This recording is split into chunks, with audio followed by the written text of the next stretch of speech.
5 തലമുറകളായി നിങ്ങൾക്കൊപ്പം PRS hospital.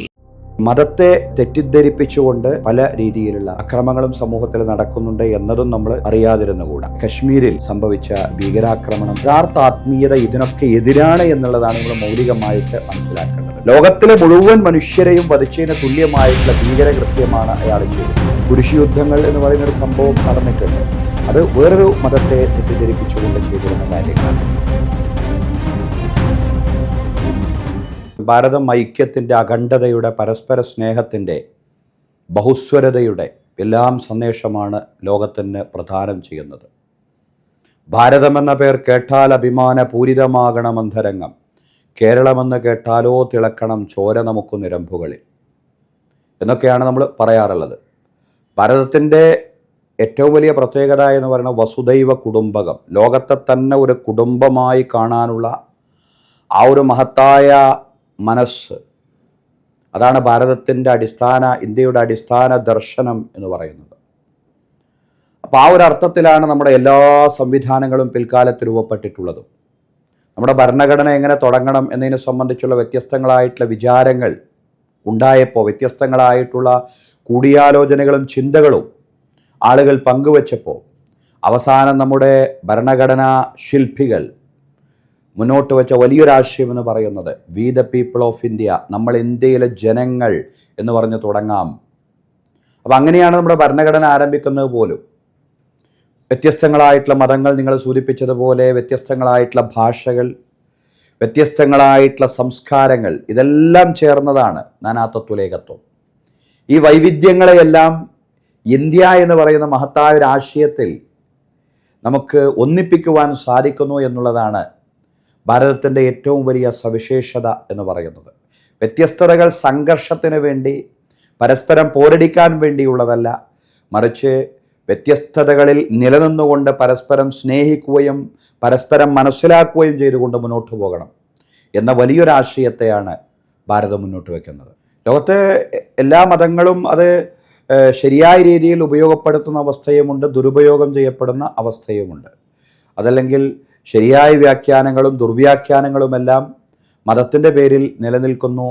മതത്തിൻ്റെ പേരിൽ മാത്രമല്ല, രാഷ്ട്രീയ ചിന്തകളുടെ പേരിലും ഭൗതിക പ്രസ്ഥാനങ്ങളുടെ പേരിലൊക്കെ നിലനിൽക്കുന്നു എന്നുള്ളതാണ്. അപ്പോൾ ലോകത്ത് വലിയ അക്രമങ്ങൾ, മതങ്ങൾ മാത്രമല്ല, ഇപ്പോൾ നമ്മളിപ്പോൾ ഭൗതിക പ്രസ്ഥാനങ്ങൾ എടുത്ത് നോക്കിക്കഴിഞ്ഞാലും, ഇപ്പോൾ രാഷ്ട്രീയ സംവിധാനങ്ങൾ എടുത്ത് നോക്കിക്കഴിഞ്ഞാലും, കക്ഷി രാഷ്ട്രീയത്തിൻ്റെ പേരിലൊക്കെ ഒരുപാട് പരസ്പരമുള്ള വഴക്കുകളും രക്തച്ചൊരിച്ചിലുകളും ഒക്കെ നമ്മുടെ സംസ്ഥാനത്തടക്കം, നമ്മുടെ നാട്ടിലടക്കം ഉണ്ടായിട്ടുണ്ട്, ലോകത്തുടനീളം ഉണ്ടായിട്ടുണ്ട്.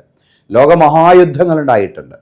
ലോകമഹായുദ്ധങ്ങളെന്നൊരു മതത്തിൻ്റെ പേരിലാണെന്ന് പറഞ്ഞുകൂടാ.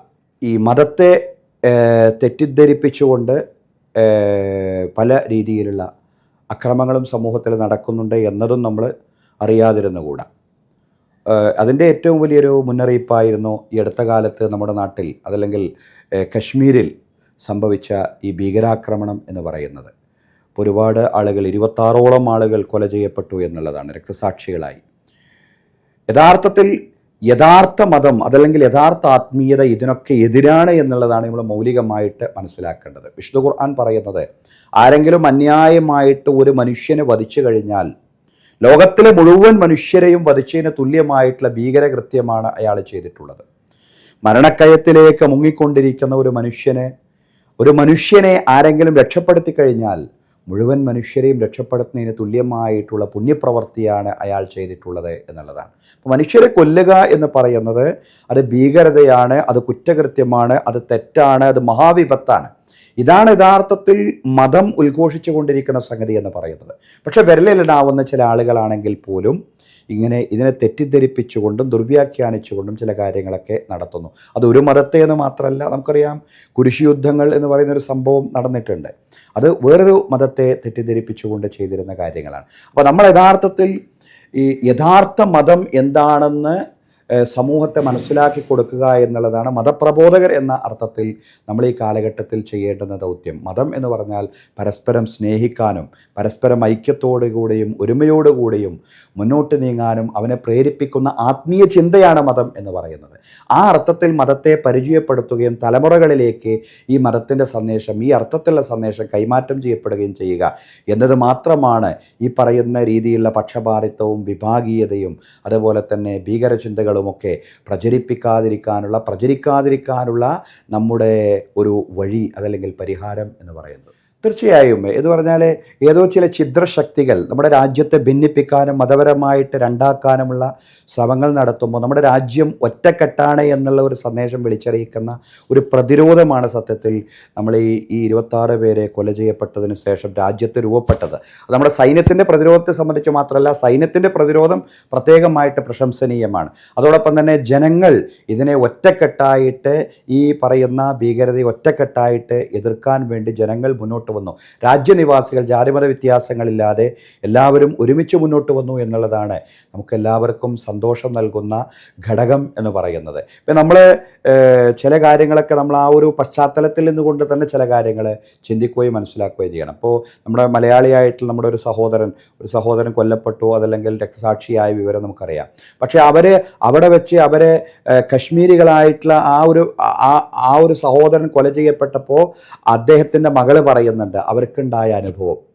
കശ്മീരിലുള്ള ആ 2-3 സഹോദരങ്ങൾ അവരുടെ കൂടെ തന്നെ കട്ടക്ക് കൂടെ നിന്നുകൊണ്ട് അവരുടെ ഈ പിതാവ് രക്തസാക്ഷിയായി കിടക്കുന്ന അല്ലെങ്കിൽ കൊല ചെയ്യപ്പെട്ട് കിടക്കുന്ന ഘട്ടത്തിൽ അവർക്ക് എല്ലാവിധ സപ്പോർട്ടും എല്ലാവിധ ആശ്വാസവും, അത് ആശുപത്രി, മോർച്ചറി, എല്ലാ മേഖലകളിലും എല്ലാവിധ പിന്തുണയും നൽകുന്ന കശ്മീരികളായ ആ സഹോദരങ്ങളുടെ ഒരു സൗഹൃദത്തെ സംബന്ധിച്ച് അവർ പറയുന്നുണ്ട്. കശ്മീരിൽ നിന്ന് എനിക്ക് കിട്ടിയ സഹോദരങ്ങൾ അവരെ സംബന്ധിച്ച് പറയുന്നുണ്ട്. അവസാനം എയർപോർട്ടിൽ വെച്ച് അവരെ യാത്രയാക്കുമ്പോൾ നിങ്ങളെ പടച്ചോൻ കാക്കട്ടെ, അള്ള കാക്കട്ടെ എന്ന് പറഞ്ഞിട്ടാണ് ഞാൻ പോകുന്നത് എന്നെല്ലാം പറയുന്നുണ്ട്. അതുപോലെ തന്നെ അതിൻ്റെ ഒരു പശ്ചാത്തലത്തിൽ നമ്മൾ മനസ്സിലാക്കേണ്ടത് 26 പേര് കൊല ചെയ്യപ്പെട്ടു എന്ന് പറയുമ്പോൾ 26 പേര് എല്ലാവരും ഒരു മതവിഭാഗത്തിൽപ്പെട്ട ആൾക്കാരല്ല. ഒരു സഹോദരൻ സയ്യിദ് ഹുസൈൻ അഹമ്മദ് ഷാ എന്ന് പറയുന്ന വേറൊരു സഹോദരൻ, സത്യത്തിൽ അദ്ദേഹം കൊല ചെയ്യപ്പെട്ട അദ്ദേഹം ഒരു കുതിര വണ്ടിക്കാരനായിരുന്നു. അപ്പോൾ കുതിരയിൽ ഇങ്ങനെ ആൾക്കാരെ അങ്ങോട്ടും ഇങ്ങോട്ടൊക്കെ കൊണ്ടു നടക്കുന്ന ആൾക്കാർ, അങ്ങനെ ജീവിക്കുന്ന ഒരാളായിരുന്നു. അങ്ങനെ അദ്ദേഹത്തിൻ്റെ കുതിരവണ്ടിയിൽ കയറിയ യാത്രക്കാർക്ക് നേരെ ഈ ഭീകരന്മാർ വിരൽ ചൂണ്ടിയപ്പോൾ അരുത് കാട്ടാള അരുത് എന്ന് പറഞ്ഞുകൊണ്ട് അവരെ രക്ഷപ്പെടുത്താൻ വേണ്ടിയിട്ട് ശ്രമിക്കുമ്പോഴാണ് ഇയാൾ കൊല ചെയ്യപ്പെടുന്നത്. എന്തിനാണ് നിരപരാധികളെ നിങ്ങൾ കൊല ചെയ്യുന്നത് എന്ന് ചോദിച്ചുകൊണ്ട് അവരിൽ നിന്ന് റൈഫിൾ, തോക്ക് പിടിച്ചു വാങ്ങാൻ ശ്രമിക്കുമ്പോഴാണ് ഈ സയ്യിദ് ഹുസൈൻ ഷാ എന്ന് പറയുന്ന ഈ മനുഷ്യനെ അവർ കൊല്ലുന്നത്. അപ്പോൾ ഇതൊക്കെ നമ്മുടെ രാജ്യത്തിൻ്റെ ഒരുമ എന്ന് പറഞ്ഞാൽ ഇവിടെ ഹിന്ദു, മുസ്ലിം, ക്രിസ്ത്യാനി എന്ന് പറഞ്ഞുകൊണ്ട് നിങ്ങൾക്ക് ആളുകളെ ഭിന്നിപ്പിക്കാൻ കഴിയില്ല. ഈ രാജ്യം ഒന്നാണ് എന്നുള്ള സന്ദേശം, ഈ സംഭവങ്ങളൊക്കെ കഴിഞ്ഞാലും ഈ രാജ്യം ഒന്നാണ് എന്നുള്ള സന്ദേശം നമുക്ക് ലോകത്തോട് വിളിച്ചു പറയാൻ കഴിയുന്നു എന്നുള്ളതാണ് യഥാർത്ഥത്തിൽ നമ്മുടെ രാജ്യത്തിൻ്റെ വിജയം എന്ന് പറയുന്നത്.